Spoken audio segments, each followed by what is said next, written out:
Okay, hey, what's going on, guys? It's Dean, and I know I haven't uploaded for a while on this channel. It's probably around 3 weeks. There's just been a lot going on. I'll quickly give just a brief background, basically what's happened. I went on a week's holiday, well, which turned out to be a week. It should have been only 5 days, but turned out to be a week's holiday in Paris because I was stuck there for 2 days extra.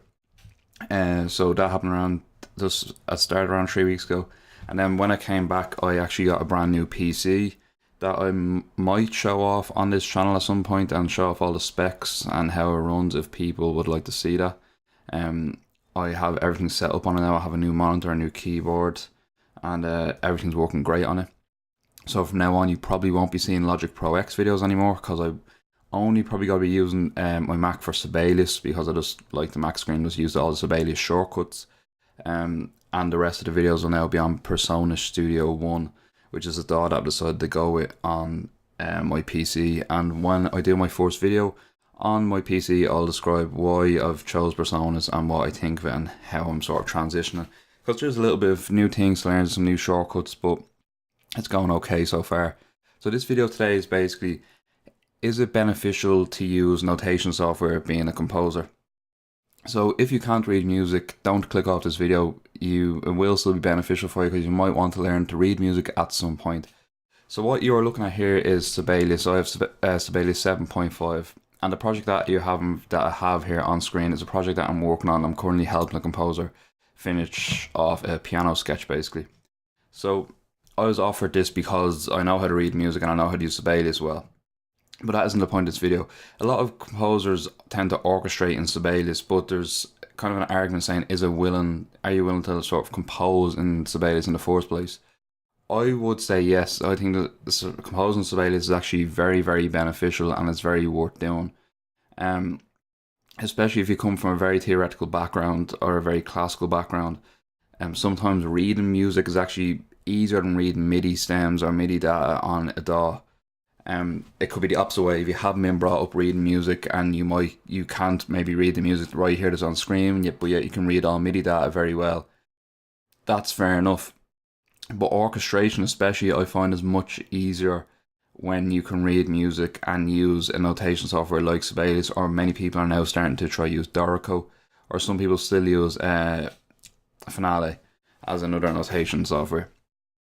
Because at the end of your composition, if you ever want to get live players to play it, you can't offer them MIDI stems. You'll have to either be able to orchestrate the music yourself correctly into sheet music or pay someone to do the orchestration. So it is worth knowing how to use a program like this to be able to print parts off for players that you want to play your music. I will put pictures up on screen probably on now of maybe 2 books that I found on Amazon that will help with music theory and how to learn how to read sheet music. Honestly, it's not that hard. As everyone says, music is a language, and reading music is just like a language as well. It can take long to pick up, and sometimes it doesn't, depend on how interested you are in it. Is it a necessity? No, it is not a necessity to read sheet music. Is it a very big sort of boost? I would say yeah, it is a boost. It can help out with many things. It can help you analyze scores better if you want to try to learn some new things, and that's also one very good way to learn how to read sheet music. Go find like your favorite film score or game score or anything like that, classical piece, and then search it in onto Google. See can you find it, and see can you find the sheet music off it. There's a very good website called IMSLP. I'll link in the description. You can find thousands and thousands of classical music pieces on that website with all the full scores there, and you can learn how certain parts like a piano or drums, like in this case, are notated and how they work. I recently, my last upload on this channel, if I can find it, I composed a different piece. I composed this piece. This is sort of a video game soundtrack style piece. I actually composed this entire piece in Sibelius. I didn't use samples for this. I didn't use a DAW like Logic or anything. I might mock the piece up and redo it in a DAW eventually to make it sound a bit more professional, but I actually like the retro sound that Sibelius gives with it. I think it sort of lends to that game music, type sound, especially retro game music. So I decided to write in Sibelius, and including I find it easier to write more complex parts in Sibelius as well.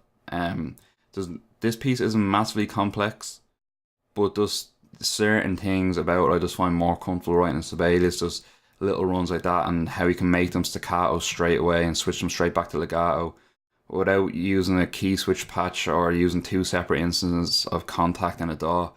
Those little things like that can make a workflow a bit better. And honestly, there's certain things about Sibelius. Particularly, I use Note Performer. So if you do get Sibelius, it is worth buying Note Performer. This is a different playback. It basically is a more professional sounding playback, and it helps. It really helps with MIDI mockups in Sibelius and helping things sound a bit more realistic.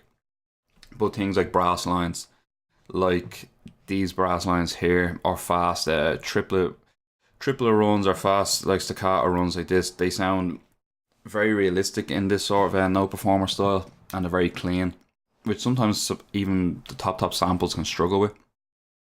But this, I'm just showing this as an example. It's not impossible to compose a piece and just straight from scratch from Sibelius and upload it onto YouTube. That's what I did.